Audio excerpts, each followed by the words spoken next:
Hola chicos, ¿cómo andan? ¿Todo bien? Bueno, me presento, mi nombre es Alejandro Almada, yo soy docente de la cátedra de biología del doctor Juan Esquer. Bueno, en esta oportunidad vamos a hablar un poco de membrana plasmática, ¿sí? De la estructura, de la función de la membrana plasmática y de los mecanismos de transporte a través de la membrana plasmática, ¿sí? Bien, vamos a ver que dentro de las características que presenta la membrana plasmática, vamos a ver que es la de separar, ¿sí? Y comunicar los espacios intra y extracelular. Vamos a ver que la membrana plasmática es una estructura formada por fosfolípidos, ¿sí? Formadas por proteínas e hidratos de carbono, que vamos a ver que regula el pasaje de sustancias, ¿sí? Recuerden que una célula tiene que incorporar sustancias para poder nutrirse y tiene que eliminar las sustancias de desecho, ¿sí? Bien, vamos a ver que la membrana plasmática tiene la función de permeabilidad selectiva. Eso significa que no cualquier sustancia puede ingresar y no cualquier sustancia puede salir de la célula, ¿sí? Bien, vamos a ver que dentro de lo que sería la membrana plasmática también separa el compartimiento intra y extracelular. Al comprender la estructura, cómo está formada la membrana plasmática, vamos a poder ir entendiendo, ¿sí? Las funciones de la misma. Bien, algunas características, vamos a ver que es muy fina, ¿sí? Tiene un espesor de 6 a 10 nanómetros, no se visualiza al microscopio óptico, pero sí al microscopio electrónico, ¿sí? Bien, vamos a ver que dentro de las funciones, como habíamos dicho previamente, separa el compartimiento intracelular del extracelular, regula el intercambio de iones y moléculas. Para eso nosotros vamos a tener, ¿sí? Proteínas, ¿sí? Que van a funcionar como transportadores, ¿sí? De iones y de moléculas. Permite la comunicación de célula y célula entre sí, ¿sí? Ahora después vamos a comentar algo de eso. Bien, ¿qué tenemos acá? Acá nosotros tenemos una ultraestructura de la membrana plasmática, ¿sí? Esta parte externa es el compartimiento extracelular, esta parte que vemos acá es el compartimiento intracelular, ¿sí? Bien, todos estos circulitos que vemos acá, vamos a ver que son las cabezas polares, ¿sí? De los fosfolípidos, y estas prolongaciones que vemos acá son los ácidos grasos, ¿sí? De estos fosfolípidos de membrana. Cuando nosotros decimos que forma una bicapa fosfolipídica, vamos a ver que estos son fosfolípidos y acá tenemos una monocapa y acá tenemos otra monocapa. Entonces acá tenemos una bicapa fosfolipídica, ¿sí? Bien, vamos a ver que dentro de los otros componentes tenemos acá en verde los hidratos de carbono, ¿sí? Acá tenemos proteínas, ¿sí? Vamos a ver que algunas proteínas atraviesan de lado a lado la membrana plasmática. Estas son proteínas integrales de membrana. Acá tenemos proteínas periféricas que no atraviesan completamente, no atraviesan la membrana plasmática. La podemos tener del lado extracelular como del lado intracelular, ¿sí? Bien, esto para que vayamos comprendiendo cómo está compuesta la membrana plasmática. Y quiero que se fijen en otra característica. Vamos a ver que esta parte polar e hidrofílica está en contacto con el medio acuoso, ¿sí?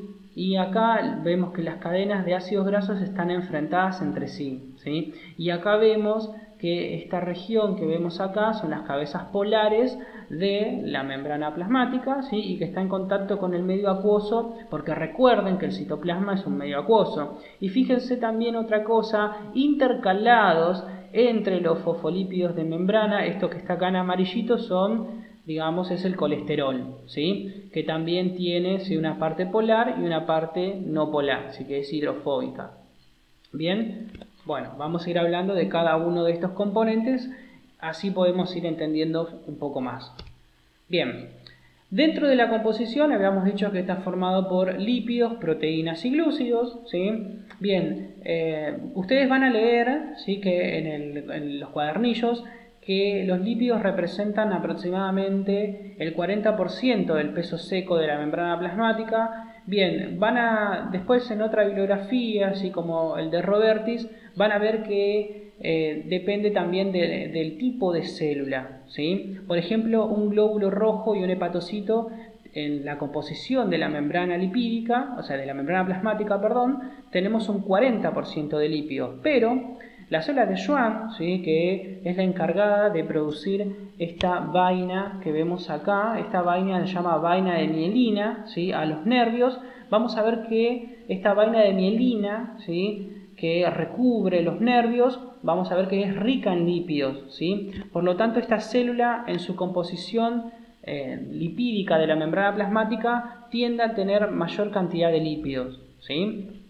Pero bueno, ustedes quédense con que, digamos, en los cuadernillos te dicen que representa el 40%, ¿sí?, del peso seco de la membrana plasmática, pero tengan en cuenta, ¿sí?, que también depende del tipo de célula, ¿sí? Y acá les doy dos ejemplos. Uno va a ser el glóbulo rojo, el hepatocito, ¿sí?, en donde tenemos el 40% del porcentaje de lípidos en la membrana plasmática, y después las células de Schwann, ¿sí?, que le da origen a esa vaina de mielina que recubre los nervios, que en su gran mayoría presentan lípidos en su membrana, ¿sí? Bien, después vemos que presenta también la membrana plasmática un porcentaje de proteínas, y más del 50%, ¿sí?, en la gran mayoría presenta proteínas, y el menor porcentaje que presenta la membrana plasmática es de hidratos de carbono, ¿sí?, tiene muy bajo porcentaje.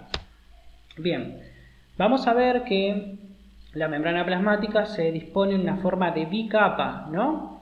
Bien, una de las características de esta membrana es que son anfipáticos. ¿Qué significa que sean anfipáticos?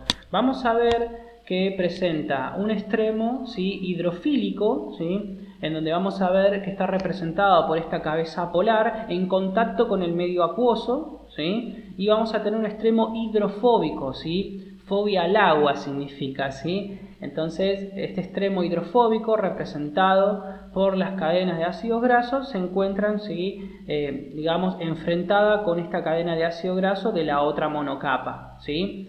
Entonces, por eso vemos que los lípidos de la bicapa lipídica son anfipáticos. ¿Por qué? Porque tiene un extremo, ¿sí?, polar, que es una cabeza polar que está en contacto con el medio acuoso, y un extremo no polar que está representado por las cadenas de ácidos grasos que están enfrentadas con las otras cadenas de ácido graso de la otra monocapa, ¿sí? Estas no están en contacto con el medio acuoso.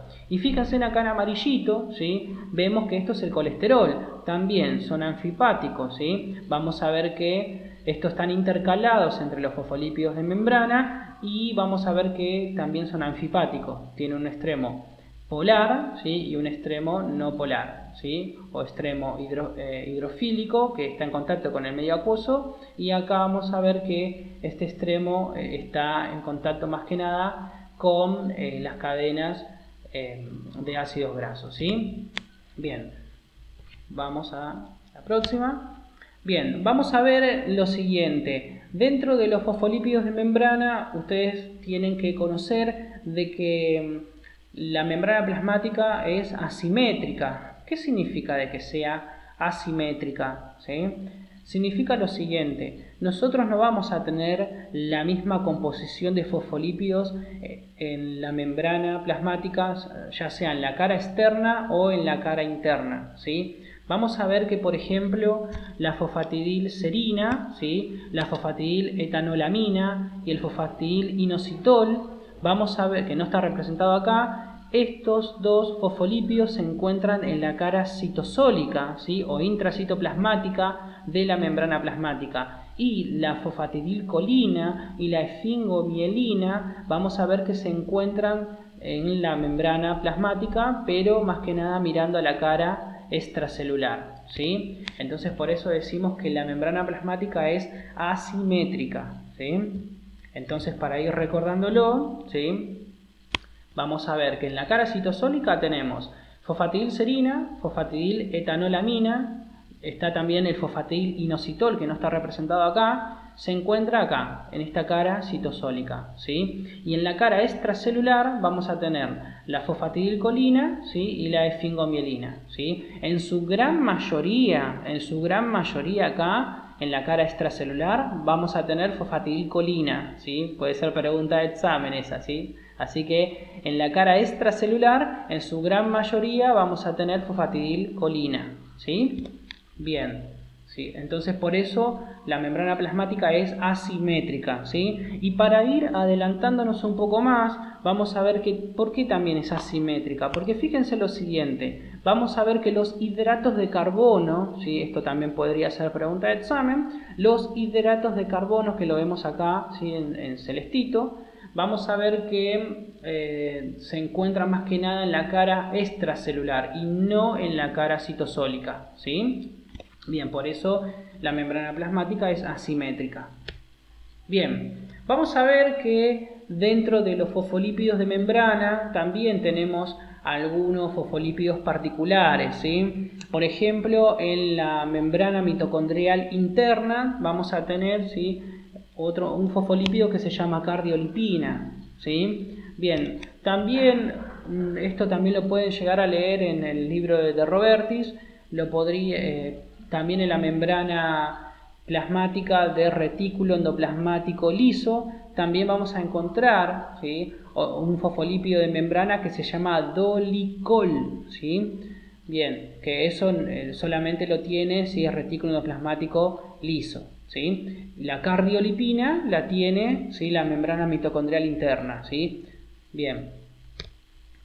Entonces, dentro de los lípidos, ¿sí? según los cuadernillos que estamos leyendo, ¿sí? o que ustedes tienen que leer, vamos a ver que constituye el 40% del peso seco de la membrana plasmática. Recuerden o ténganlo en cuenta, ¿sí? de que esto no es absoluto, ¿sí? que esta composición depende del tipo de célula, ¿sí? Bien, vamos a ver que aporta las propiedades químicas, ¿sí? para que la membrana actúe como tal, o sea, para que tenga una permeabilidad selectiva, ¿sí? Vamos a ver que estos lípidos están formados por fosfolípido de membrana, ¿sí? Vamos a ver que presenta glicolípidos, o sea, los lípidos unidos a hidrato de carbono, y también intercalados entre los fosfolípidos de membrana tenemos al colesterol, ¿sí? Bien, vamos a ver que son asimétricos, ¿sí? porque vamos a ver que no tenemos la misma composición de fosfolípidos de membrana, ya sea en la cara citosólica o en la cara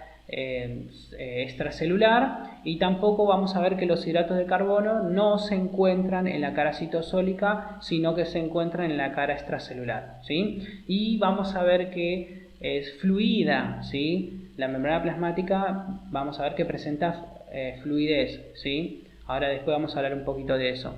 El colesterol, ¿qué hace el colesterol? El colesterol lo que hace es amortiguar la fluidez de la membrana, ¿sí? Mantener la fluidez, ¿sí? Vamos a ver que también contribuye a mantener la permeabilidad a moléculas pequeñas, ¿sí? Digamos que también la vuelve un poquito más rígida, ¿sí? a la membrana plasmática. Ahora vamos a hablar un poquito más del colesterol, ¿sí? en breve.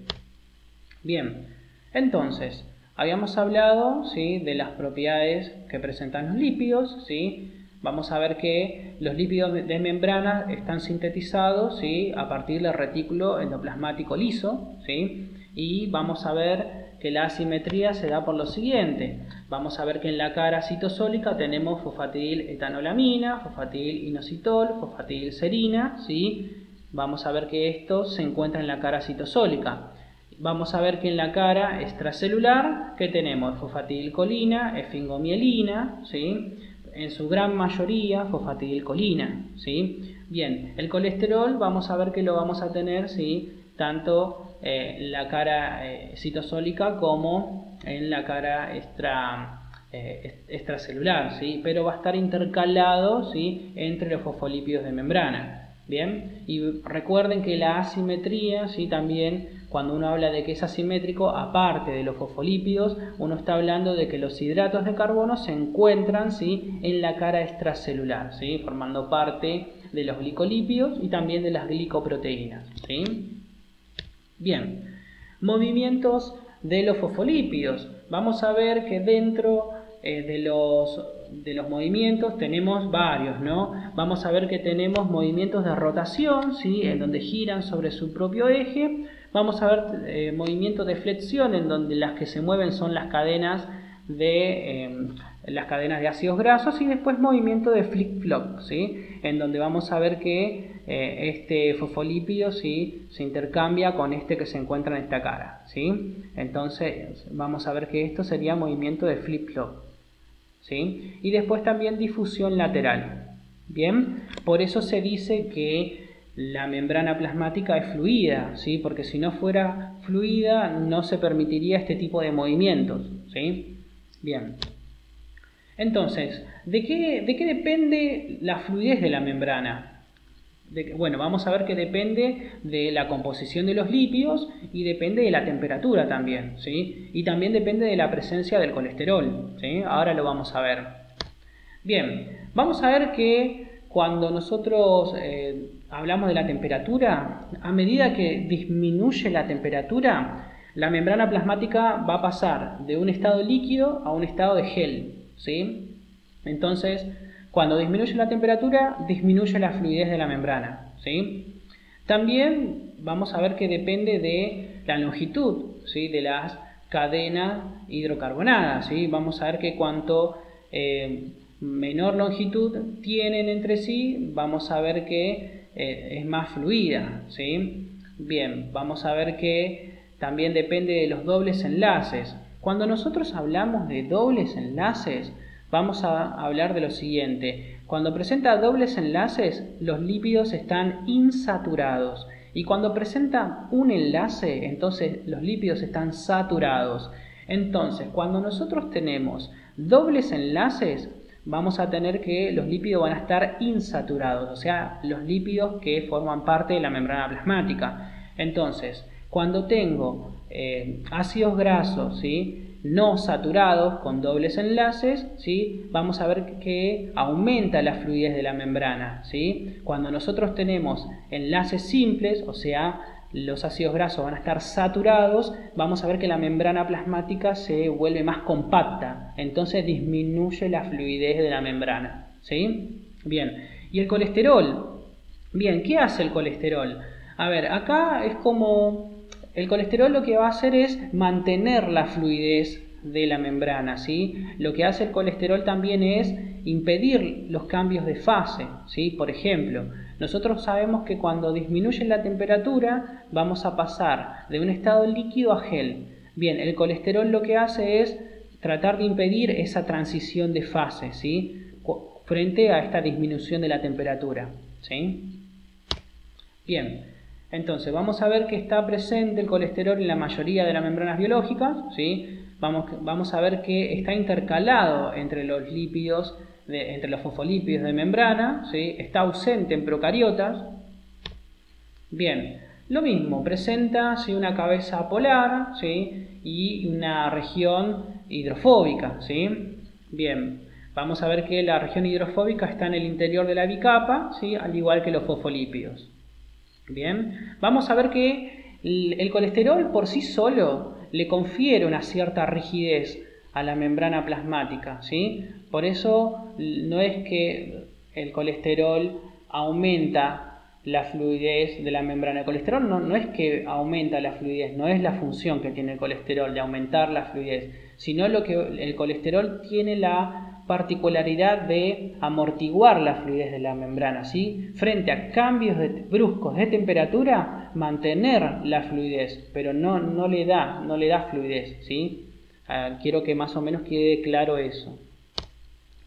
Bien, entonces vamos a ver que otras características que le da el colesterol a la membrana va a ser que aumente la impermeabilidad de la bicapa, ¿sí? Vamos a ver que la vuelve un poquito más rígida y entonces va a hacer que sea un poco más impermeable, que no pase cualquier sustancia, ¿sí?, al medio intracelular.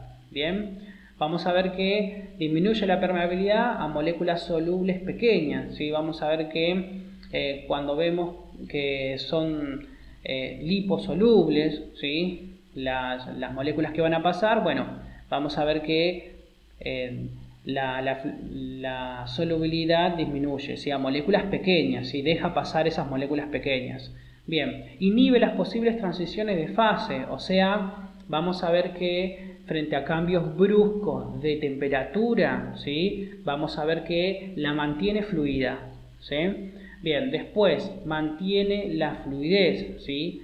Por lo que habíamos dicho previamente, ¿sí? Frente a cambios bruscos de temperatura, sí, la mantiene. Bien, entonces, relación a la temperatura, sabemos que a bajas temperaturas la membrana va perdiendo la fluidez, ¿sí? Entonces lo que hace el colesterol previene que se forme, ¿sí?, de estado líquido a gel, ¿sí? Porque cuando nosotros vemos que la temperatura disminuye, la membrana plasmática se va convirtiendo en un gel. Y si se convierte en un gel, va a ser mucho más rígida y no va a poder pasar ninguna sustancia, ¿sí? No va a poder ni pasar desde el medio extracelular al intracelular y viceversa, ¿sí? Bien, hidratos de carbono.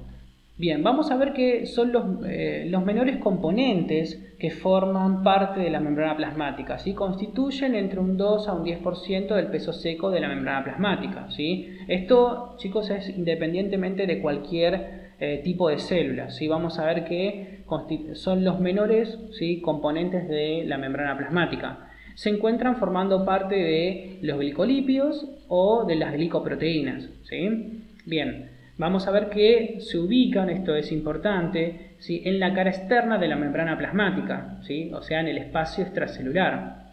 Bien, vamos a ver que en general son oligosacáridos, ¿sí?, y dentro de las funciones vamos a ver que participan en el reconocimiento celular, ¿sí? Bien, también vamos a ver que forman también una cubierta que protege, ¿sí?, a ciertas células, y a eso lo vamos a llamar glucocáliz, ¿sí? También tiene función de protección, ¿sí?, como que refuerza la membrana plasmática, y a esa cubierta de hidrato de carbono lo vamos a llamar glucocáliz, ¿sí? También tiene función de protección. Bien, entonces vamos a ver que generalmente los lípidos están unidos a oligosacáridos, se encuentran solamente en la mitad externa de la bicapa, ¿sí? Y bueno, vamos a ver que suelen constituir, aproximadamente entre el 2 al 10%, ¿sí? Acá pongo un 5% de las moléculas lipídicas de la monocapa externa, ¿sí? Bien, con que quede entre el 2 al 10% está bien, ¿sí? Podemos poner un 5% también. Pero bueno, entre el 2 al 10% sí dicen los cuadernillos, así que tomen ese dato, ¿sí?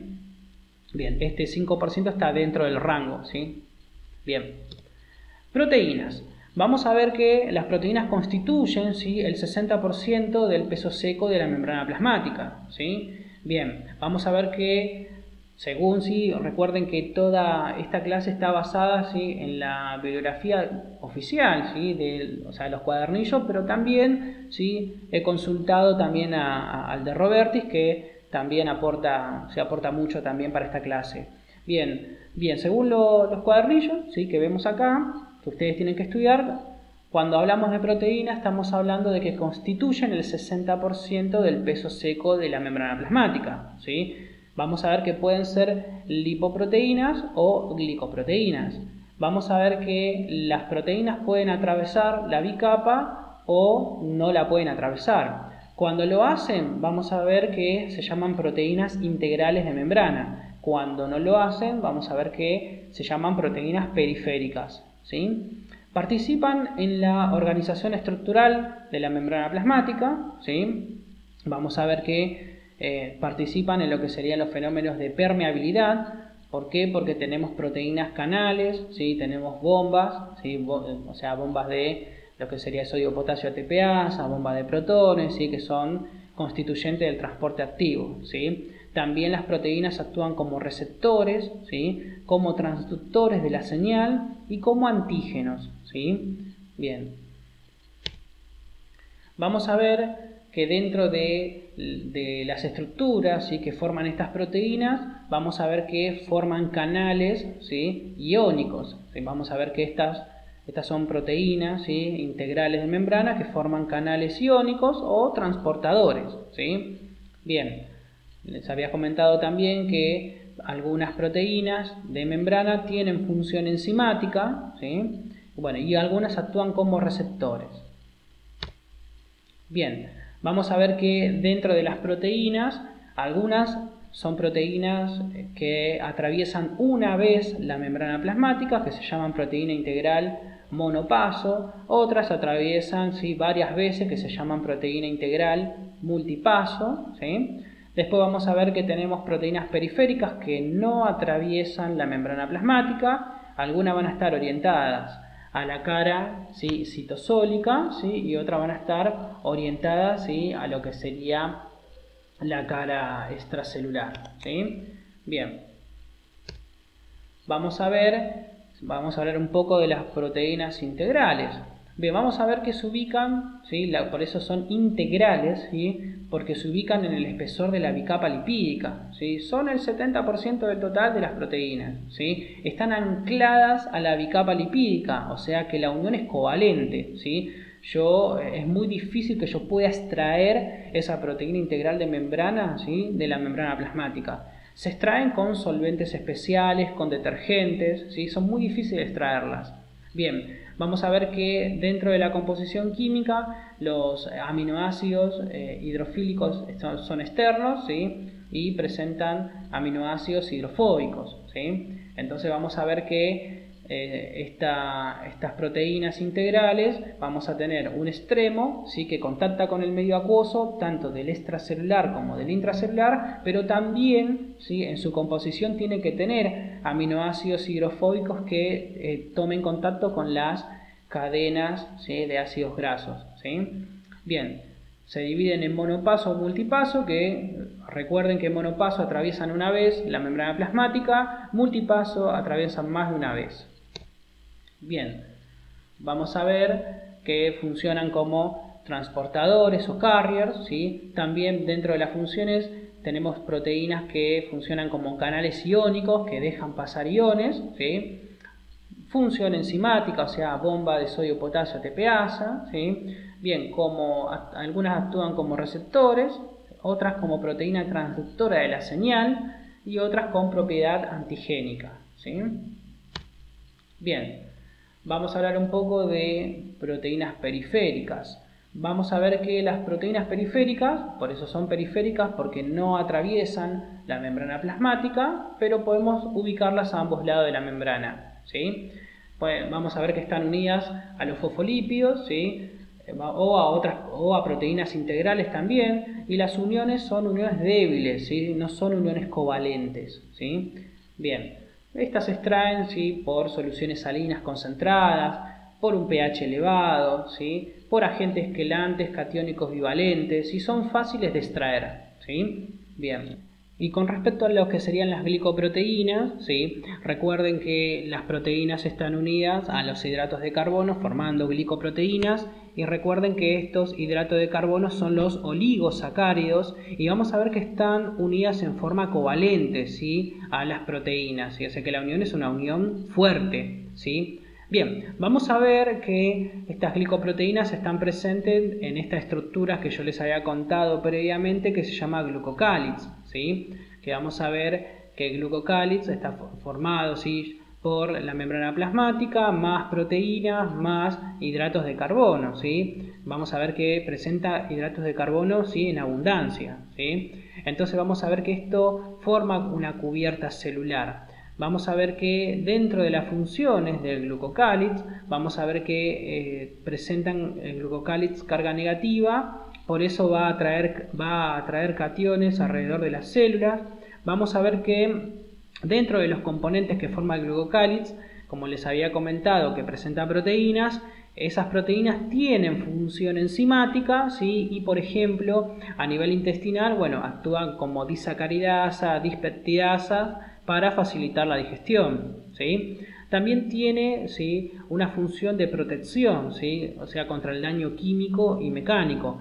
Y bueno, vamos a ver que los hidratos de carbono más frecuentemente participan en el reconocimiento y la adhesión celular, ¿sí? Recuerden que dentro de lo que sería el glucocáliz, uno de los componentes también son los hidratos de carbono, ¿sí?, en abundancia. Bien, vamos a ver que en los eritrocitos surgen los grupos sanguíneos, ¿sí? ¿Y cómo es esto? Nosotros sabemos que tenemos el grupo sanguíneo A, el grupo sanguíneo B, ¿sí? Estos son eritrocitos. Ahora bien, vamos a ver que ¿qué hace que el grupo sanguíneo sea grupo sanguíneo A o grupo sanguíneo B? vamos a ver las glicoproteínas, ¿sí? Vamos a ver que acá tenemos una proteína más un oligosacárido. Cuando el oligosacárido es la N-acetilgalactosamina, entonces el grupo sanguíneo vamos a ver que es el grupo A, ¿sí? Ahora, tengo el eritrocito o glóbulo rojo con su proteína integral de membrana. Cuando se una la galactosa, entonces vamos a ver que el grupo sanguíneo es el grupo B, ¿sí? Bien, grupo 0 es cuando sus proteínas no se encuentran unidas ni a la N-acetilgalactosamina ni tampoco a la galactosa, ¿sí? Entonces por eso es grupo 0. Bien, entonces las glicoproteínas son las que me van a determinar los diferentes grupos sanguíneos. ¿Se entiende? Bien, cualquier duda después me van preguntando. Bien, modelo de mosaico fluido. Muchas veces se ha dicho que la membrana plasmática cumple con este modelo de mosaico fluido. Bien, ¿y de qué depende este modelo de mosaico fluido? Bien, vamos a ver que la forma de explicarlo es la siguiente. Vamos a ver que el modelo de mosaico fluido hace referencia al desplazamiento de los lípidos y las proteínas, o sea, estamos hablando del movimiento lateral que hacen los lípidos y las proteínas, o sea, que se desplazan como iceberg, o sea, que están, digamos, como flotando en la membrana plasmática, ¿sí? Los lípidos se organizan formando una bicapa fosfolipídica, ¿sí? Eso también responde al modelo de mosaico fluido. Las proteínas integrales se insertan en la bicapa, ¿sí? Y vamos a ver que estas proteínas integrales de membranas presentan una unión covalente, ¿sí? Muy difícil poder extraerla. Bien, y fluidez.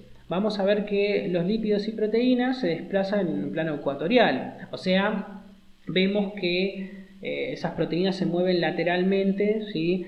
Por la membrana plasmática, ¿sí? Y otra cosa que responde al modelo de mosaico fluido es la asimetría, ¿sí? Bien, vamos a ver que los glúcidos se encuentran en la cara externa de la membrana plasmática y recuerden, ¿sí? Que los fosfolípidos también son diferentes, ¿sí? La fosfatidilcolina y la esfingomielina se encuentran más que nada formando parte de la monocapa externa, ¿sí? La que mira la cara extracelular, mientras que la fosfatidiletoanolamina, fosfatidilinositol, fosfatidilserina se encuentra formando parte, ¿sí? De la monocapa interna o la que mira en la capa citoplasmática, ¿sí? Por eso la membrana plasmática es asimétrica, ¿sí? Porque la composición de los lípidos no es la misma, ¿sí? En la cara extracelular que en la cara intracelular, y los glúcidos se encuentran en la cara externa. Bien, vamos a hablar un poco, ¿sí? De dominio y polaridad. Vamos a ver que la membrana plasmática determina, ¿sí? Diferentes sectores de la célula, ¿sí? Vamos a ver que tenemos una zona, ¿sí? Por ejemplo, si vemos que esta es una célula intestinal o una célula respiratoria, ¿sí? Vamos a ver que presenta una zona apical que está en contacto con la luz, ¿sí? Y acá una zona que es basal, ¿sí? Bien, vamos a ver que los dominios de membrana son sitios de la membrana en donde se restringe el paso de sustancias, ¿sí? Bien, vamos a ver que la zona apical, ¿sí? Vamos a ver que presenta contacto con la luz y vamos a ver que la permeabilidad, vamos a ver que es mucho más selectiva, ¿sí? En esta región, ¿sí? Acá en la zona basal vamos a ver que generalmente contacta con la sangre, ¿sí? En este caso, en el caso de que sea un epitelio respiratorio o en el caso de que sea un epitelio, ¿sí? Intestinal.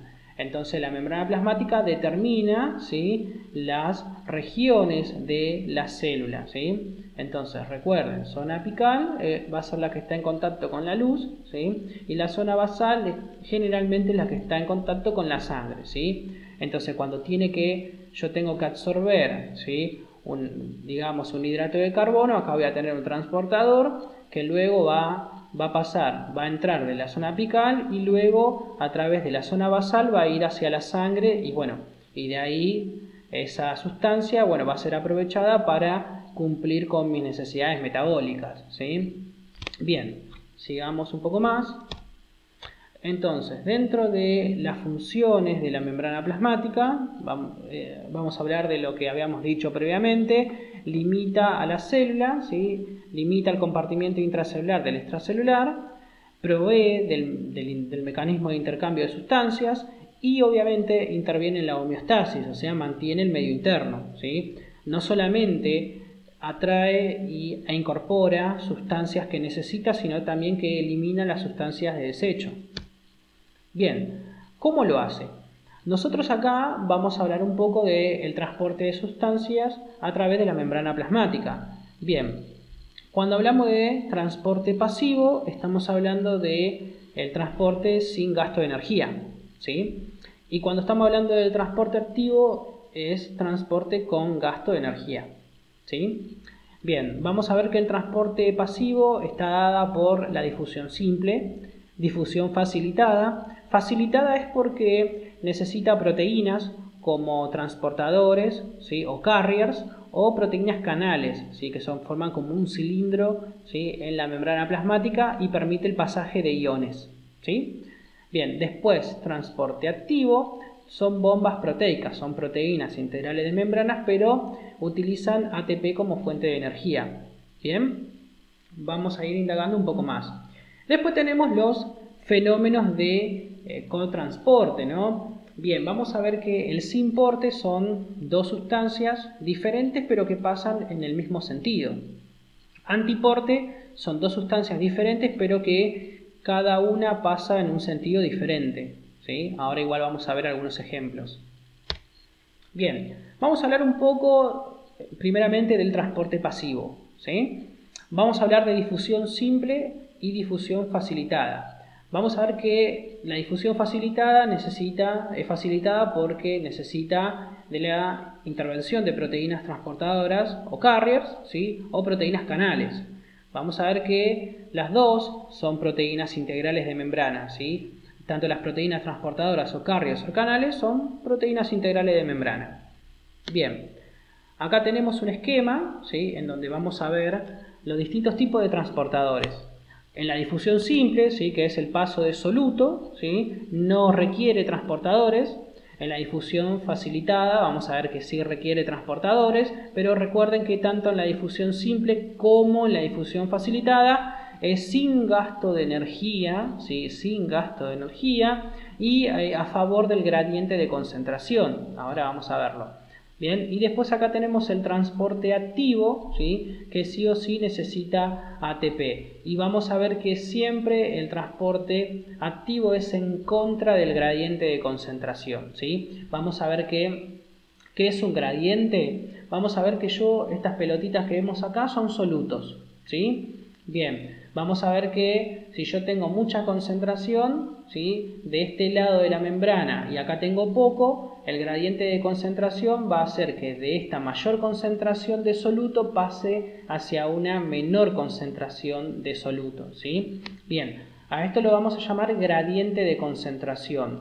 Ahora, vamos a ver que algunas sustancias van a presentar carga, ¿sí? Van a estar cargadas, entonces por eso se dice gradiente de concentración electroquímico, ¿sí? Entonces, cuando hablamos de gradiente de concentración estamos hablando de solutos, ¿sí? Que se encuentran en un lado de la membrana plasmática y que están cargados, ¿sí? Por eso se dice gradiente de concentración electroquímico, ¿sí? Bien.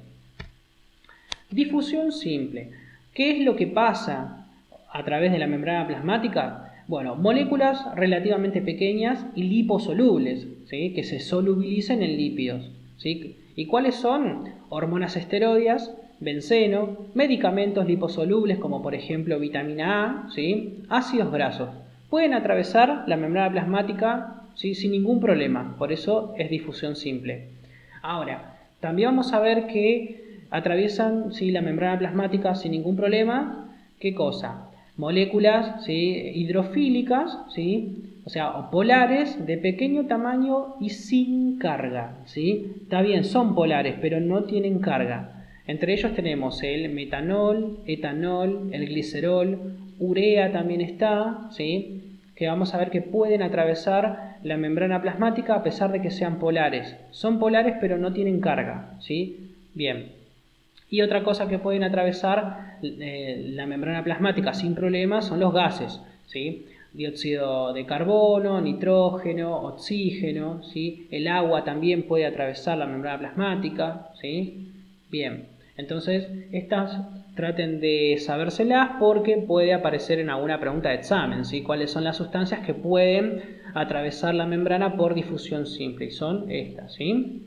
Bien, vamos a ver, ¿sí? Este es un esquema en donde también les vuelvo a mostrar dentro de lo que sería la difusión simple cuáles son, ¿sí?, las sustancias que pueden atravesar, ¿sí? Entonces, para ir haciendo un repaso, vamos a ver que las moléculas hidrofóbicas, ¿sí?, o sea, no polares como el benceno, el nitrógeno, oxígeno, ¿sí?, vamos a ver que pueden atravesar la membrana plasmática, ¿sí? Bien, después las moléculas pequeñas polares, ¿sí?, polares, pero sin cargas, como el glicerol, el agua, ¿sí?, el dióxido de carbono, ¿sí?, pueden atravesar también la membrana plasmática, ¿sí? Ahora, las moléculas que ya son más grandes, ¿sí?, por más que sean más grandes y por más que no tengan carga, ¿sí?, moléculas más grandes, polares y sin carga, como la sacarosa y la glucosa, no pueden atravesar por difusión simple, ¿sí?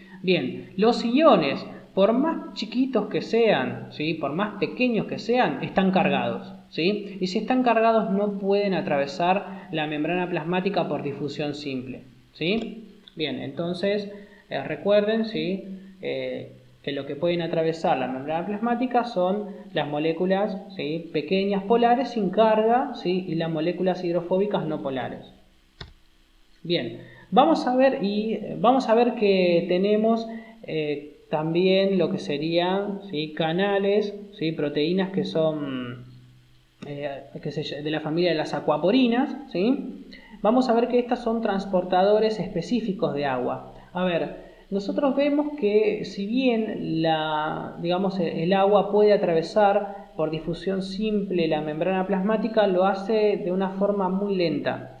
Pero vamos a ver que hay células como por ejemplo eritrocitos, células de los túbulos renales, células de la vesícula biliar, ¿sí?, que necesitan estos canales de acuaporina y de esa manera transporta, ¿sí?, agua de una forma más rápida, ¿sí? No permiten el paso de iones, ¿sí?, solamente es un canal especializado para poder transportar agua, ¿sí? Entonces, dentro de este capítulo, ¿sí?, recuerden que hay un transportador que es específico de agua que se llaman acuaporinas, ¿sí? Bien. Vamos a hablar ahora de transporte, ¿sí?, pasivo, pero mediado por proteínas, ¿sí? O sea, estamos hablando de difusión facilitada. Bien, acá lo que nosotros vamos a ver es lo siguiente. Vamos a ver acá permeasas y proteínas canales, ¿sí?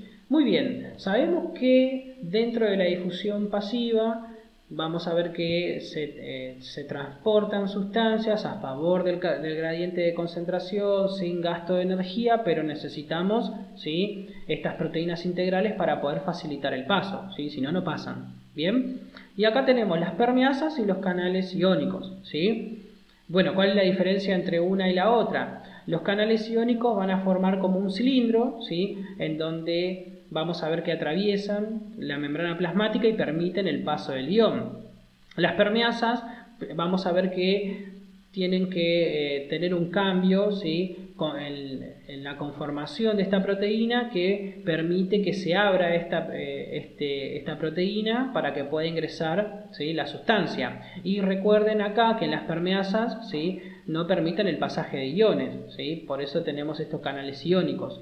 Y otra cosa más, vamos a ver que tanto estos canales iónicos como las permeasas son específicos, ¿sí? Este canal iónico solamente va a permitir el pasaje del sodio, pero no va a permitir el pasaje de otros iones, ¿sí? Entonces son bastante específicos estos canales. Bien, vamos a ver que también, ¿sí?, vamos a ver que tanto las permeasas, ¿sí?, como los canales iónicos son saturables, ¿sí?, son muy específicas, ¿sí?, y vamos a ver que dentro de lo que serán las permeasas existen, ¿sí?, tres tipos, ¿sí? Vamos a ver que dentro de lo que sería estas permeasas tenemos las uniportes, ¿sí?, la que permiten el pasaje de una sustancia, ¿sí? Vamos a ver que tenemos el sin porte, o sea que las dos sustancias, acá tenemos, ¿sí?, una sustancia que atraviesa por este canal y otra sustancia aprovecha este gradiente de concentración para poder ingresar junto con esta, ¿sí? Recuerden que este canal es específico, ¿sí?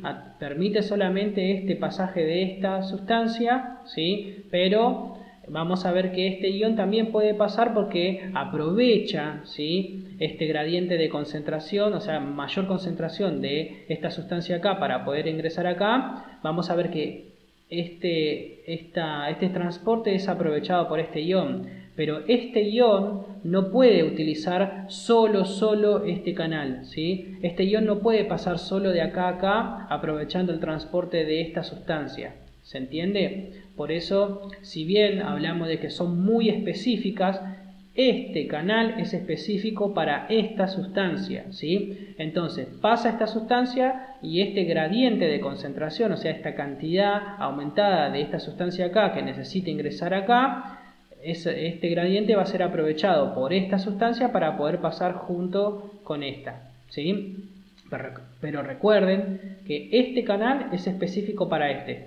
Esta sustancia no puede por sí sola utilizar este canal, ¿sí? A eso hablamos de que este canal es muy específico, ¿sí? Bien, después también cuando dos sustancias, ¿sí?, pasan en el mismo sentido se llama sin porte, pero cuando una sustancia pasa en un sentido, ¿sí?, y otra sustancia pasa en sentido contrario, utilizando el mismo canal, a esto lo llamamos antiporte. Recuerden, les vuelvo a decir lo siguiente, este canal es específico para esta sustancia, ¿sí? Entonces vamos a ver que este transporte, este canal es aprovechado, ¿sí?, por esta sustancia. Pero esta sustancia no puede utilizar por sí solo este canal, ¿sí? Bien, por eso hablamos de la especificidad. Bien, vamos a ver ahora los canales iónicos, ¿sí? Los canales iónicos son como poros o conductos, ¿sí?, que van a pasar según el gradiente electroquímico, o sea, de mayor concentración a menor concentración. También vamos a ver que solo pasa un ion, ¿sí? Bien, vamos a ver que son saturables, ¿sí? Bueno, generalmente nunca en condiciones fisiológicas, ¿sí? Experimentalmente, si uno aumenta la concentración de iones, puede, ¿sí?, saturar a todos estos transportadores, pero en condiciones fisiológicas no se saturan y son regulables, ¿sí? Bien, vamos ahora al transporte activo. Bien, vamos a ver que el transporte activo involucra, ¿sí?, iones o moléculas, pero siempre en contra del gradiente de concentración. Existen dos tipos de transporte activo. Un transporte activo primario, ¿sí?, que es mediado por ATPasa, y un transporte activo secundario, ¿sí?, que va a ser mediado por proteínas cotransportadoras. O sea, aprovechando, ¿sí?, el transporte activo primario, vamos a ver que el transporte activo secundario se beneficia para hacer pasar sustancias. Ahora lo vamos a ver con un ejemplo. Bien, dentro del transporte activo primario, ¿sí?, vamos a ver lo más importante, tenemos la bomba de sodio y potasio ATPasa. Recuerden que estas son proteínas integrales de membrana, ¿sí?, en donde vamos a ver que la bomba de sodio y potasio ATPasa lo que va a hacer es sacar 3 sodios del compartimiento intracelular hacia el extracelular y va a meter un potasio desde el compartimiento extracelular al intracelular. Entonces saca 3 sodios, mete 2 potasios, ¿sí? Bien. Entonces, acá lo tenemos, ¿sí?, lo que sería la bomba de sodio y potasio. Entonces vamos a ver que esta bomba de sodio y potasio va a sacar desde el medio intracelular hacia el extracelular, va a sacar 3, ¿sí?, iones potasio. Perdón, 3 iones de sodio, ¿sí? Entonces, de nuevo, vamos a ver que esta bomba de sodio y potasio ATPasa va a sacar desde el intracelular hacia el extracelular 3 iones de sodio, ¿sí? Y desde el extracelular hacia el intracelular va a incorporar 2 iones, ¿sí?, potasio. ¿Bien?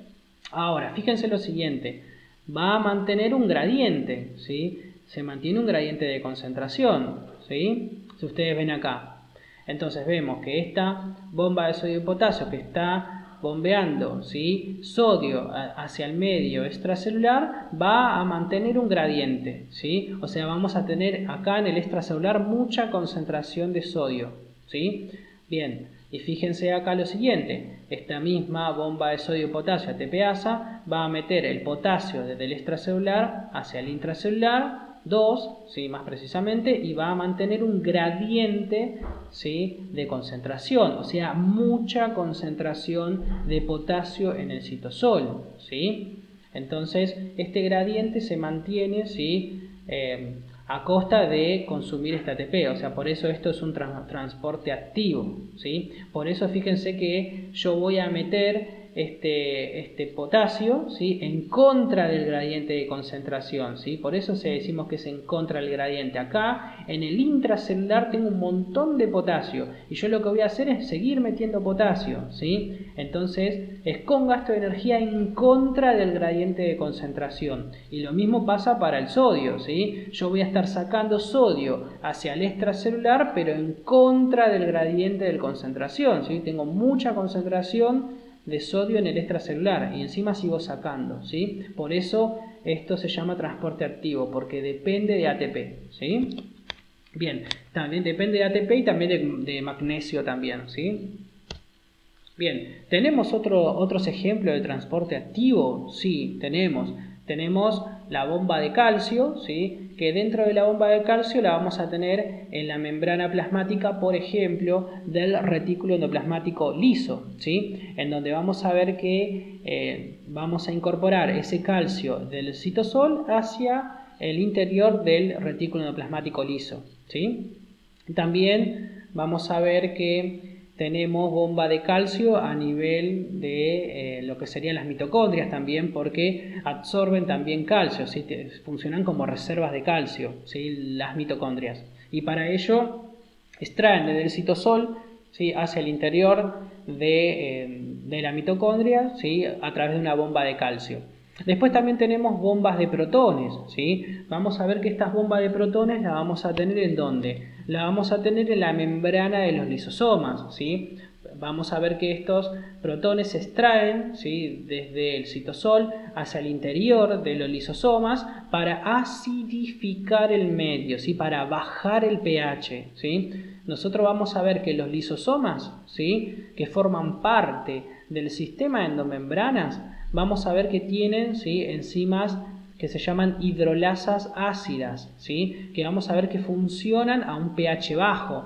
Entonces yo, para mantener un pH bajo y para activar a las enzimas lisosómicas, necesito de esta bomba de protones que incorpore, ¿sí?, los iones hidrógeno desde el compartimiento citosólico hacia el interior de los lisosomas. ¿Para qué? Para disminuir el pH, acidificamos el medio y de esa forma se activan las enzimas lisosómicas, ¿sí? Las enzimas lisosómicas se activan a un pH de 5, o sea, pH bajo, ¿sí? Bien, vamos a ver que lleva el pH a valores inferiores de 5, ¿sí? Bien, entonces, vamos ahora al transporte activo secundario, ¿sí? Utiliza el gradiente de una sustancia cotransportada para introducirse en el interior de la célula. Por ejemplo, el cotransporte sodio y glucosa, sodio aminoácido. Ahora vamos a verlo.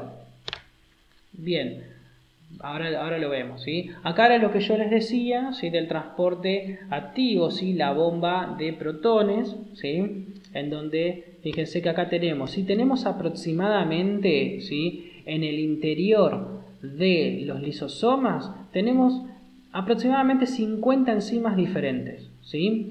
Vamos a ver que estas enzimas acá en este medio, vamos a ver que funcionan a un pH inferior a 5, ¿sí? Y para eso nosotros tenemos en la membrana plasmática de los lisosomas una bomba de protones, o sea, vamos a ver que extraemos desde el citosol hacia el compartimiento intralisosomal, ¿sí?, estos protones, ¿sí?, estos hidrógenos para acidificar el medio, ¿sí? Entonces, de esa manera activamos a las enzimas lisosómicas, ¿sí?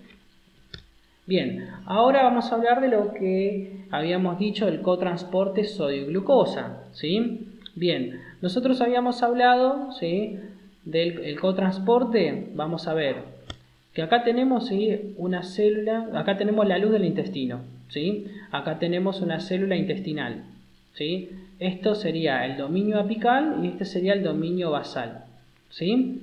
Bien, nosotros vamos a ver, ¿sí?, que acá en el medio extracelular, ¿sí?, en el medio extracelular, nosotros lo que vamos a ver es que tenemos una mayor concentración, ¿sí?, de sodio, ¿sí? Entonces vamos a ver que este gradiente de concentración va a ser aprovechado por esta glucosa para poder ingresar a través de una permeasa, ¿sí?, hacia el interior de la célula, ¿sí?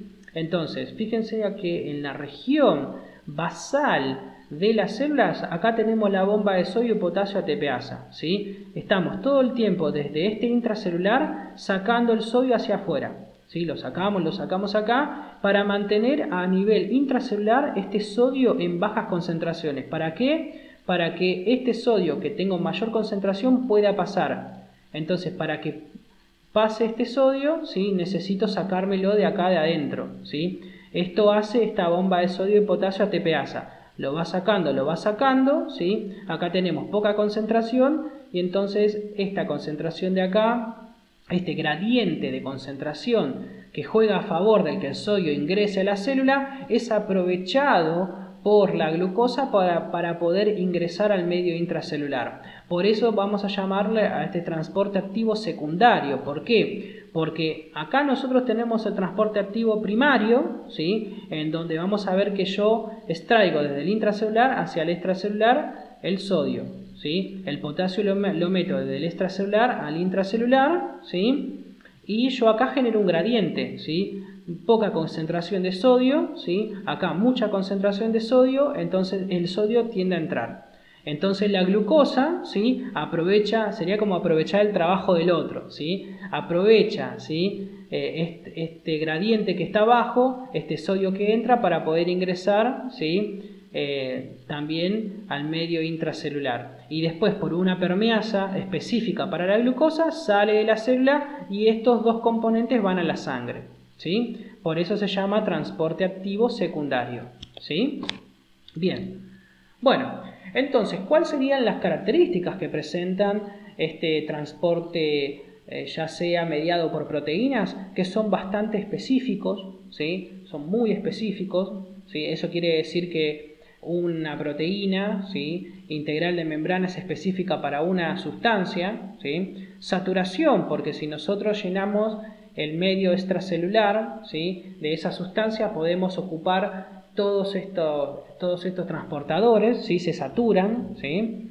Y competencia, lo que sucede en ocasiones es que ese canal, ¿sí?, vamos a ver que otras sustancias pueden aprovechar el mismo canal para poder ingresar, ¿sí? Por eso hablamos de competencia, ¿sí? Bien, vamos a hablar también ahora, ¿sí?, ya terminamos con el transporte activo mediado por proteínas. Ahora vamos a hablar un poco del transporte activo, ¿sí?, pero que se llama transporte en masa. Cuando hablamos de transporte en masa, estamos hablando de que un sector de la membrana plasmática participa en este proceso de transporte, ¿sí? Es un transporte activo, ¿sí?, y requiere de energía. Dentro de ellos tenemos este transporte que incorpora, ¿sí?, sustancia desde el extracelular hacia el intracelular. Y a eso lo vamos a llamar endocitosis, ¿sí? Dentro de la endocitosis tenemos la pinocitosis, fagocitosis y la endocitosis mediada por receptor. Y si yo quiero eliminar sustancias desde el intracelular hacia el extracelular, tenemos el proceso de exocitosis. Bien, entonces vamos a ver que en el transporte en masa interviene la membrana plasmática en toda su estructura, ¿sí? Vamos a ver que hay gasto de energía, ¿sí? Bien, y vamos a ver que no se trata de un verdadero transporte, ¿sí?, porque las sustancias son como englobadas, ¿sí?, por la membrana plasmática para pasar de un lado al otro, ¿sí? Y esta es independiente del gradiente de concentración. Acá no le importa el gradiente de concentración al transporte en masa, ¿sí? Bien, a diferencia de las otras. Bien, endocitosis. Entonces vamos a ver que es un proceso, ¿sí?, en donde la membrana plasmática va envolviendo, ¿sí?, va envolviendo los componentes que quiere incorporar, ¿sí?, y lo incorpora al interior de la célula, ¿sí?, y vamos a ver que forma una estructura, ¿sí?, que está formada por membrana plasmática, y a esto lo vamos a llamar vesícula, ¿sí? Bien, vamos a ver que tenemos dentro de lo que sería la endocitosis, tenemos la pinocitosis, que la pinocitosis vamos a ver que son sustancias disueltas, ¿sí?, y son, las vesículas generalmente son muy chiquititas, ¿sí? Entonces en la pinocitosis vamos a ver que se incorporan sustancias del medio, pero son sustancias muy disueltas, son sustancias acuosas, ¿sí?, y las vesículas son muy chiquititas en la pinocitosis, ¿sí? Vamos a ver que dentro de la pinocitosis vamos a ver que generalmente son células provenientes de los vasos sanguíneos que engloban componentes acuosos, ¿sí? Las vesículas son muy chicas. La fagocitosis, vamos a ver que acá las partículas que se van a ingerir o que va a englobar la membrana plasmática son mayores, o sea, son mucho más grandes, ¿sí? Ahora, pueden ser, ¿sí?, por ejemplo, células o partes de ellas, ¿sí? Bien, vamos a ver que hay proteínas que actúan como receptores, ¿sí?, y vamos a ver que las vesículas son de mayor tamaño y se llaman fagosomas, ¿sí? Entonces, vamos a ver que esto que vemos acá representado podríamos decir que es un linfocito, ¿sí? Entonces acá vamos a ver que quiere endocitar, ¿sí?, a una bacteria para poder degradarla, ¿sí? Entonces, nosotros tenemos, ¿sí?, receptores que reconocen a la bacteria, ¿sí?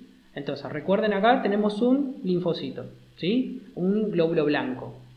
Bien, en la superficie de su membrana tenemos proteínas integrales de membrana, ¿sí?, que actúan como receptores, ¿sí? Bien, este receptor reconoce proteínas de la superficie de la bacteria, ¿sí? Entonces, vamos a ver que cuando la reconoce, lo que va a hacer este linfocito, ¿sí?, es englobar a esta bacteria y la va a fagocitar, ¿sí?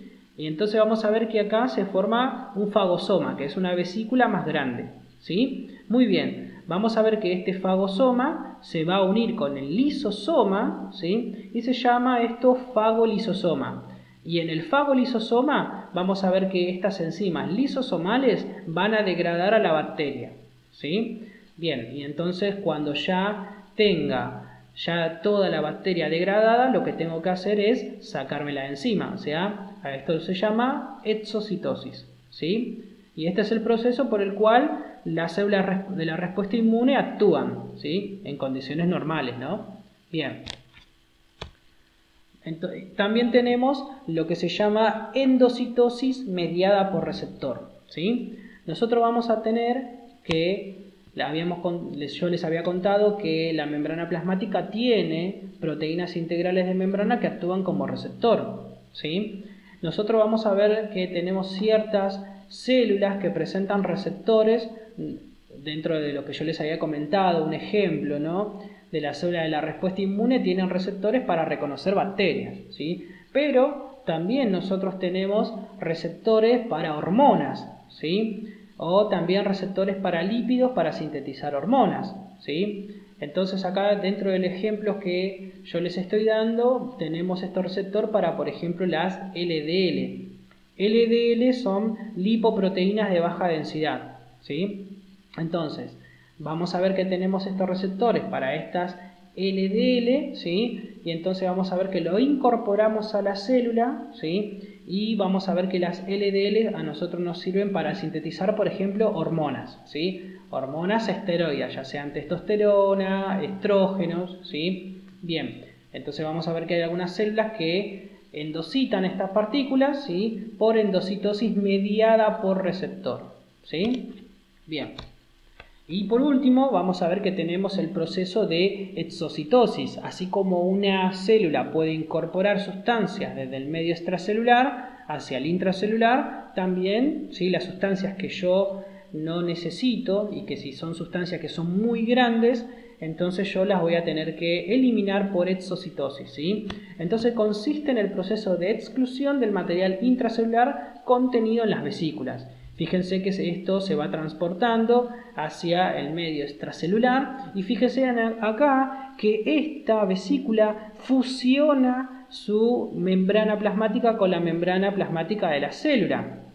Y luego vamos a ver que este contenido va a ser liberado al medio extracelular, ¿sí? Y luego esta membrana plasmática de esta vesícula va a formar parte de la membrana plasmática de la célula, ¿sí? Bien, y de este modo se produce el proceso de exocitosis, ¿sí? Por eso se dice que es un transporte en masa, porque las moléculas involucradas son más grandes y bueno, y esto depende de energía y acá es independiente del gradiente de concentración, ¿sí? Bien, vamos a hablar, ¿sí?, un poquitito de ósmosis. Hasta ahora nosotros hablamos de sustancias, o sea, de solutos que pasan a través de la membrana, ¿no? Pero acá cuando hablamos de ósmosis vamos a hablar de solamente componente líquido, ¿sí? Entonces, vamos a ver que dentro de lo que sería la ósmosis tenemos lo siguiente. Acá tenemos un recipiente, ¿no? Acá tenemos una membrana, ¿sí?, semipermeable. Acá tenemos estas pelotitas que vemos acá son solutos, ¿sí? Y acá vamos a ver que tenemos muchas pelotitas y acá tenemos pocas, ¿sí? Vamos a ver que si nosotros tenemos esta membrana que solo me permite el paso del líquido, vamos a ver que en un momento, ¿sí?, acá donde vemos el sector de muchas pelotitas, vamos a ver que tenemos mayor concentración, ¿sí? Entonces el proceso de ósmosis te dice lo siguiente, que de esta solución acuosa va a ir desde menor concentración hacia la solución de mayor concentración, tratando de buscar un equilibrio. Entonces fíjense lo siguiente, acá nosotros vamos a ver que este líquido va a tender a pasar hacia la solución de menor concentración hacia la mayor concentración, tratando de buscar un equilibrio entre esto y esto, ¿sí? Bien, a eso hablamos del proceso de ósmosis, ¿sí? Bien, vamos a ver que esta solución, ¿sí?, la vamos a llamar solución hipotónica, ¿sí?, porque no está muy concentrada. Y a esta solución la vamos a llamar hipertónica, ¿sí? Ahora, cuando las dos tienen la misma concentración se llama isotónica, ¿sí? Entonces, acá lo tenía. Solución hipotónica tiene pocas pelotitas, o sea, poca concentración. Solución hipertónica está lleno de concentración, está muy concentrada, ¿sí? Entonces, el equilibrio siempre va a tratar de pasar de la solución de menor concentración a la solución de mayor concentración. El componente líquido, el líquido, ¿sí? Recuerden que esta membrana solo deja pasar líquido, ¿sí? Bien, entonces a ese proceso lo llamamos ósmosis. Bien, y entonces acá se hacen, por ejemplo, experimentos, ¿no? Muy bien. Dentro de estos experimentos, ¿sí?, lo que vemos acá en rojo son glóbulos rojos, ¿sí? Estos son glóbulos rojos o eritrocitos. Entonces yo tengo un recipiente, ¿sí?, y tengo un eritrocito, ¿sí? Entonces acá yo voy a ver que mi solución es hipotónica, ¿sí? Y el glóbulo rojo tiene mayor concentración de soluto con respecto a esta solución. Entonces el agua va a ingresar en el interior del glóbulo rojo y es por eso que el glóbulo rojo va a aumentar de tamaño, se va a hinchar, ¿sí? Bien, vamos a hacer de cuenta ahora que este glóbulo rojo lo voy a poner acá, ¿no? Bien, y vamos a ver que a esta solución, ¿sí?, le voy a poner un montón de soluto, tanto soluto que esta solución le voy a poner tanto soluto que se va a volver hipertónica, o sea, va a tener mayor concentración que el eritrocito. Entonces vamos a ver que como el eritrocito tiene menos concentración de soluto, entonces vamos a ver que el componente líquido va a pasar de menor concentración al lugar donde hay mayor concentración. Por lo tanto, este eritrocito se va a deshidratar, ¿sí? Va a perder su agua, ¿sí?, su componente líquido, ¿sí? ¿Por qué? Porque yo toda esta solución que me está rodeando a este eritrocito lo estoy llenando de soluto. Y el medio acuoso acá es hipertónico con respecto a la concentración intracelular del eritrocito. Por eso este eritrocito se deshidrata. ¿Sí? Bueno, y acá cuando es isotónico tengo la misma concentración de soluto acá que la de soluto acá, por eso no cambia. ¿Sí? Bien, bueno, espero que hayan entendido, sí, espero que no les haya sido muy aburrida la clase. Cualquier cosa, sí, vamos a estar hablando en la clase de dudas, así que bueno, que tengan un lindo día y estamos hablando, ¿sí? Muchísimas gracias, chicos.